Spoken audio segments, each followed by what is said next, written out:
5 شهور عدوا في ثانوية عامة. 5 شهور كل يوم بتصحى على مفيش. كل يوم بتصحى تقول أنا هبدأ هكسر الدنيا النهاردة، بس النتيجة 0. 150 يوم واحنا بدايتنا كانت كأي بداية، فهي حلاوة البدايات.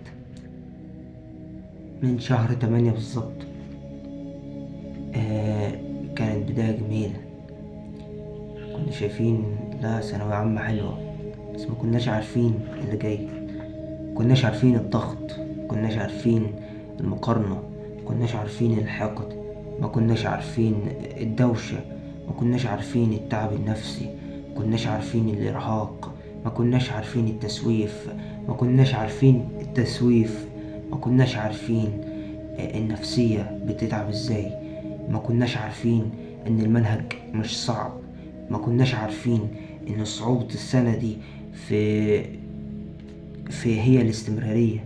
كناش عارفين ان الاستمرارية هي اللي هتنجح. ما كناش عارفين ان احنا هنتعب.